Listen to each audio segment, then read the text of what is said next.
It was a cold Thursday in June 1996 when Leticia Fernandez, 22 years old, left her job in downtown Porto Alegre for the last time.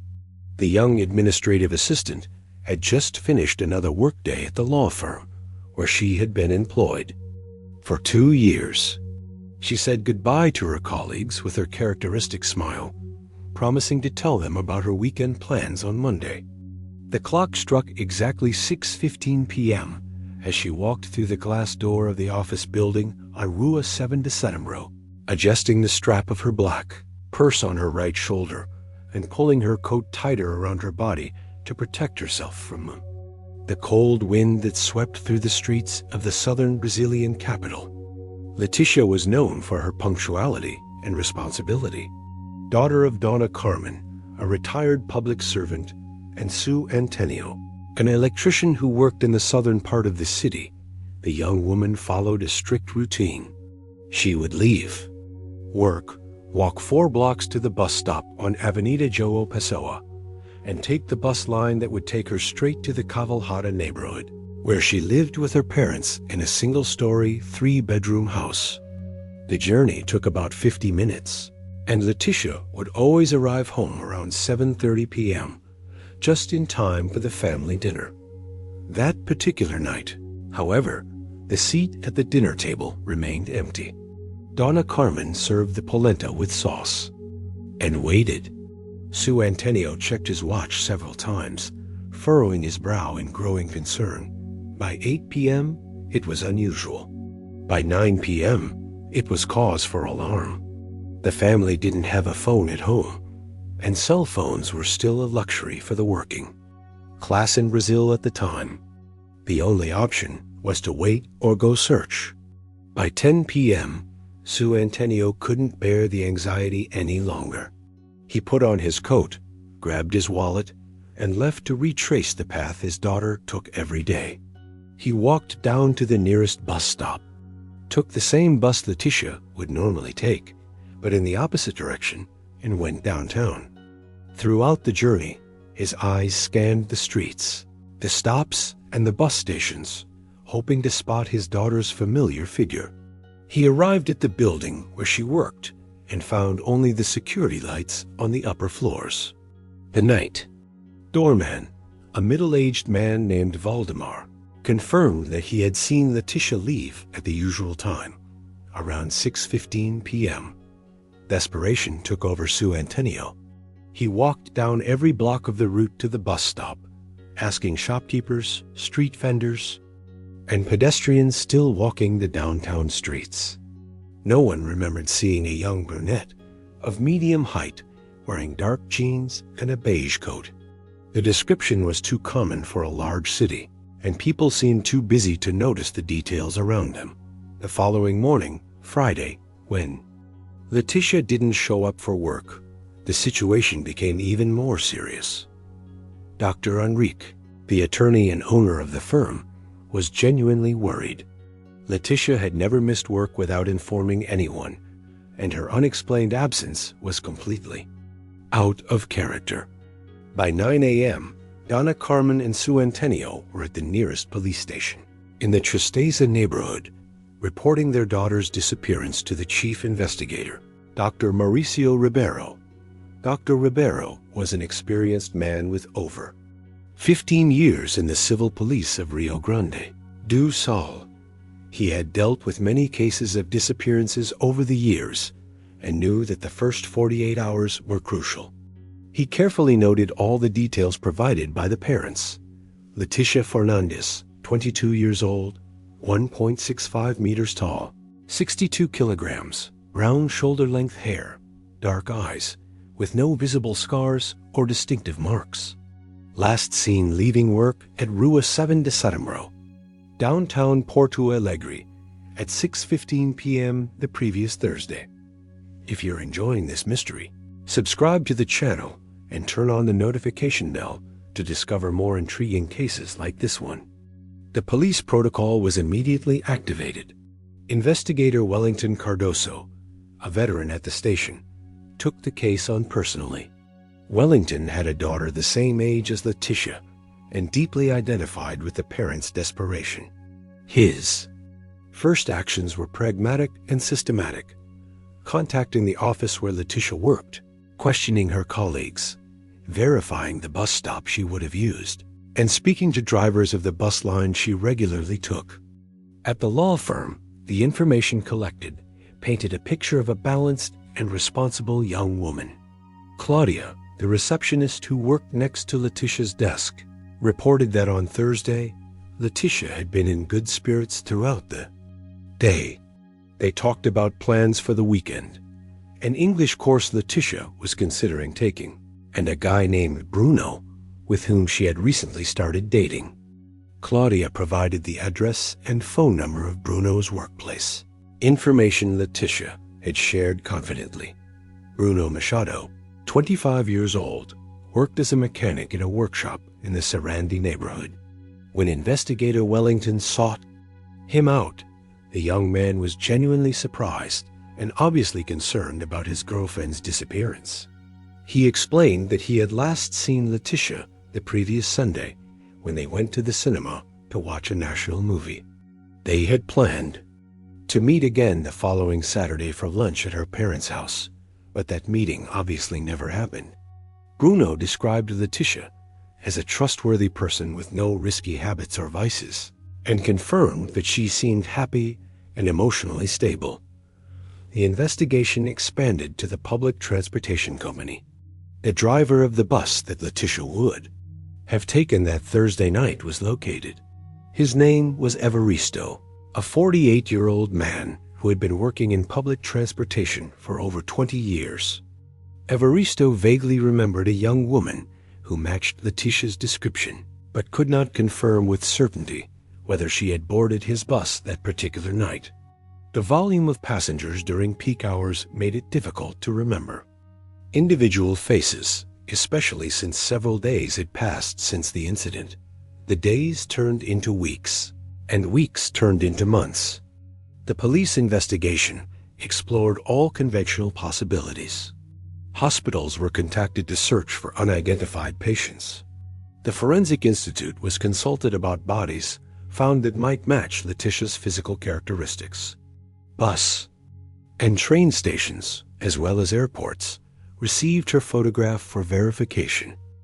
Relatives in other cities were questioned about possible unexpected visits. All results were negative. Donna Carmen developed an obsessive search routine.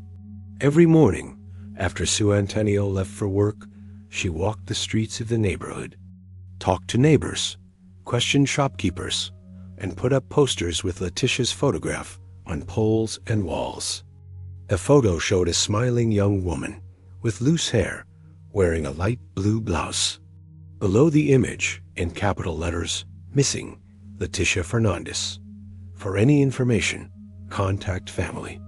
The phone number was for an aunt who lived nearby and had a phone line.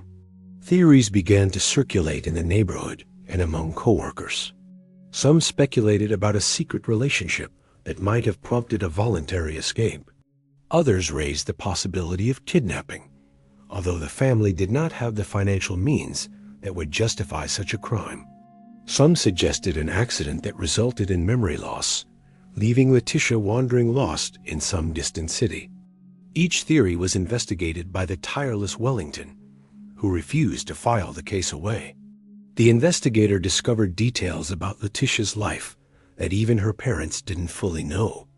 She had saved money for months to pay for a computer course, a skill she considered crucial for advancing in her career. She had a diary where she wrote intimate thoughts and future plans, a document that was thoroughly analyzed for clues. The entries revealed a determined young woman with simple but well-defined dreams. She wanted to marry Bruno, have children, and perhaps open a small business in the future. The diary also mentioned a coworker named Roberto, who had shown romantic interest in Letitia before she started dating Bruno. Roberto Silva was a legal assistant at the same office, a 30-year-old man, single, who lived alone in an apartment in downtown Porto Alegre. When questioned, Roberto admitted that he had been attracted to Letitia, but denied any involvement in her disappearance. He said he respected her relationship with Bruno and that they maintained only a cordial professional relationship.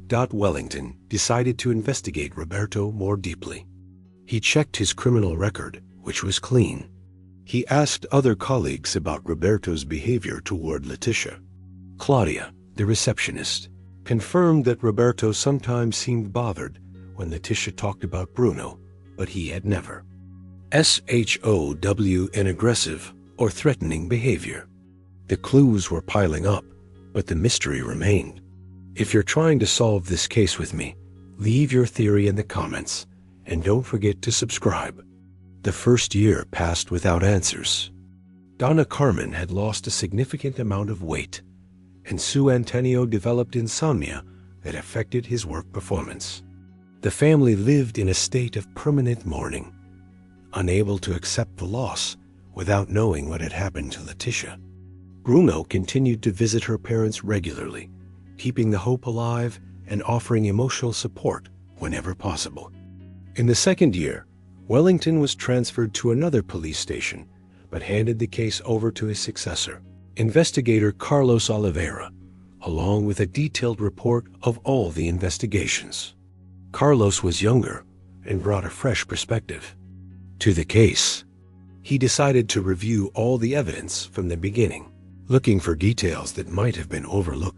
Carlos discovered that a security camera from a bank on Rua 7 de Setembro had recorded footage of Letitia leaving the building where she worked. The footage was of low quality, typical of the technology available in 1996, but it confirmed the exact time, 6:16 p.m.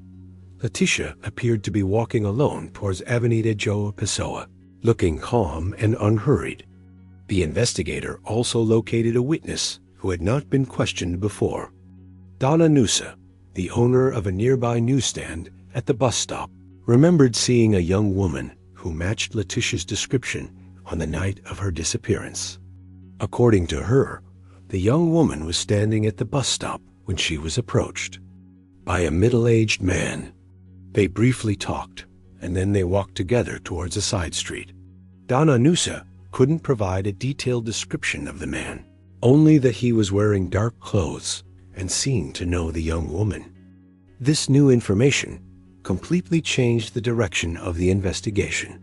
Carlos focused his efforts on identifying who this mysterious man could be, questioning all of Letitia's acquaintances again, trying to discover if she had been in contact with any middle-aged man who hadn't been mentioned before.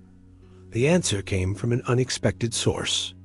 Aunt Marta, Donna Carmen's sister, casually revealed that Letitia had mentioned a man named Osvaldo, who worked at a hardware store near the office. Letitia often bought small items for household repairs at this store and had developed a regular customer relationship with Osvaldo. Aunt Marta had not considered this information relevant before, as it seemed like just a casual commercial relationship. Osvaldo Pereira, 52 years old, married with 3 children, had worked at the store for more than 10 years. When questioned, he remembered Letitia as a friendly customer who occasionally bought nails, screws, and small tools. Osvaldo denied any meetings with her outside of the commercial environment and said he hadn't seen her in the week of her disappearance. Carlos was not satisfied with Osvaldo's answers. Something in his behavior during the interrogation raised suspicions. The man seemed too nervous for someone who claimed to have only a casual commercial relationship with the victim. The investigator decided to delve deeper into Osvaldo's background. Checks revealed that Osvaldo had a history of minor infractions, unpaid traffic fines, and a complaint filed years earlier for disturbing the peace. Nothing serious enough to create a criminal profile, but indicative of a personality that didn't fully respect social rules. Carlos also discovered that Osvaldo owned a vehicle, a 1985 blue Chevette, which he used to go to work. The car had been sold 3 months after Letitia's disappearance, the transaction that caught the investigators' attention. Why would someone sell their only means of transportation so quickly after an event that could be related? The new owner of the Chevette, a mechanic named Irene, stated that the car had been bought at a price below the market value, and Osvaldo seemed anxious to get rid of the vehicle quickly. Irene also mentioned that he had found some personal items left in the glove compartment: a pen, a notepad, and a female hair clip. The hair clip was shown to Donna Carmen, who immediately recognized it. It was an accessory she had given as a gift to Letitia on her last birthday, a small golden hairpin with floral details. Letitia used this clip frequently, especially when she wanted to tie her hair back during work. With this physical evidence, Carlos obtained a search warrant for Osvaldo's residence. The search was conducted in the presence of the suspect and his wife, who was genuinely shocked upon discovering the suspicions. Nothing of significance was found in the house, but Carlos noticed that the backyard had recently been renovated, with an area of disturbed soil at the back of the property. Osvaldo eventually confessed under psychological pressure. He admitted to having approached Letitia at the bus stop that night, claiming he only wanted to talk. He said he was driving by, recognized her, and offered her a ride. Letitia accepted, trusting him as a colleague from work. During the ride, according to Osvaldo, he made romantic advances that Letitia rejected. The situation escalated into an argument, and he claimed she tried to get out of the moving car. Osvaldo said he tried to hold her, which resulted in an accident that caused fatal injuries. Overcome with panic, he hid the body and disposed of the evidence. Carlos didn't fully believe Osvaldo's version. The confession seemed rehearsed, minimizing his guilt and suggesting that everything was an accident.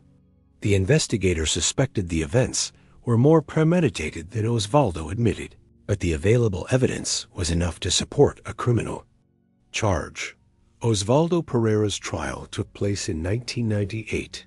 He was convicted of manslaughter, followed by the concealment of a corpse, receiving an 8-year prison sentence, as stipulated by the Brazilian Penal Code at the time.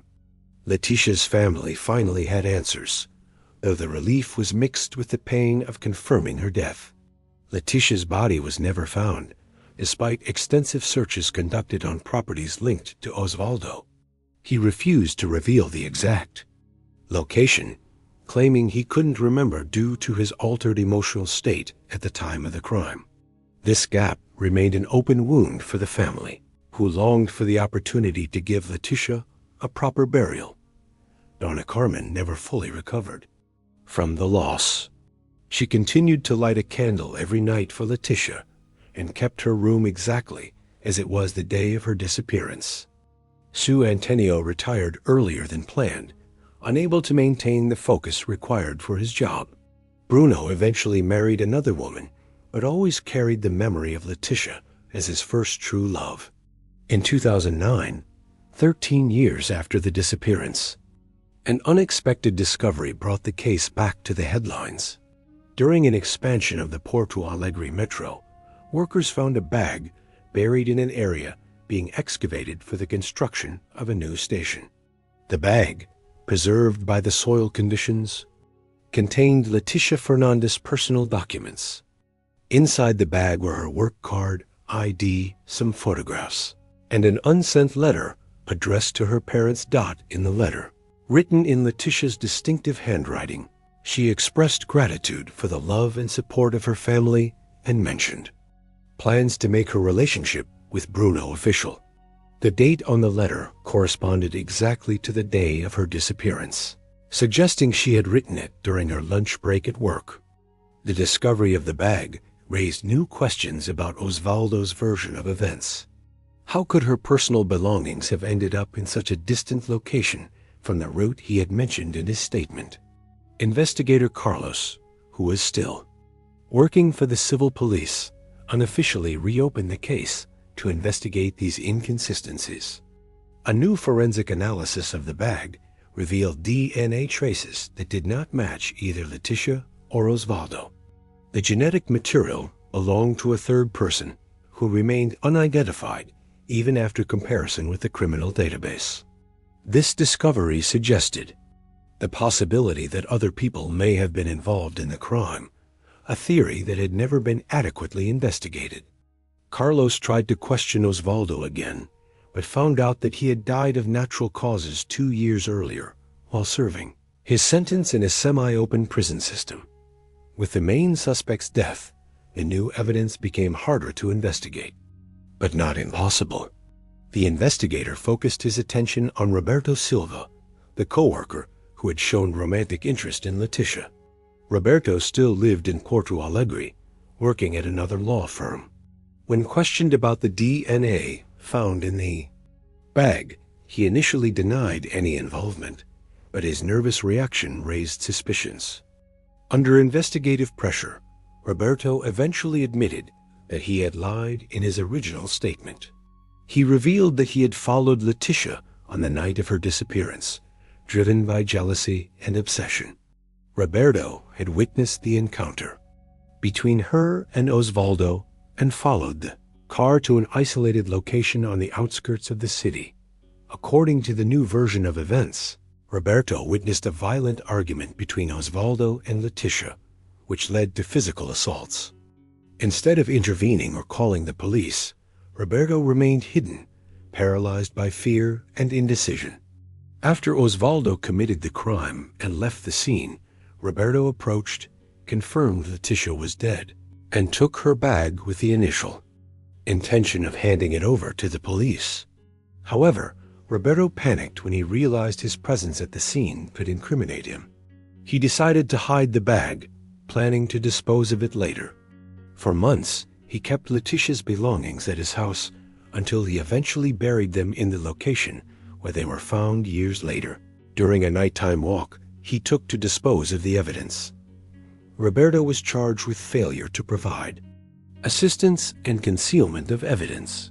His sentence was relatively light compared to what he could have received if he had been considered an accomplice to the murder. The trial revealed the moral complexity of the case, questioning how far passivity in the face of a crime could be considered complicity. Leticia's family finally had a more complete understanding of the events that led to their daughter's death. Although the pain of the loss never fully diminished, the knowledge of the truth brought a sense of closure that had been denied for so long. The case became a landmark in criminal investigations in Porto Alegre, demonstrating the importance of preserving evidence and keeping cases active, even after long periods without progress. The discovery of Leticia's bag, 13 years after her disappearance, showed how modern forensic technology could solve old crimes and bring justice to families that had lost hope. Donna Carmen passed away in 2010, 1 year after the discovery of the bag. Sue Antonio said she finally found peace, knowing that the truth had been revealed and that Leticia's memory would be preserved with dignity.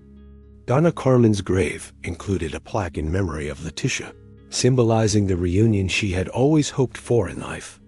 Today, more than 2 decades after her disappearance, Leticia Fernandez is remembered not only as a victim of a crime, but as a symbol of family perseverance and the importance of never giving up in the search for the truth. Her case contributed to improvements in police protocols for investigating disappearances and demonstrated how seemingly lost evidence can resurface decades later, bringing justice when least expected. Don't forget to subscribe to the channel and turn on notifications. If you like this case, click like and let us know in the comments where you're listening from. See you in the next video.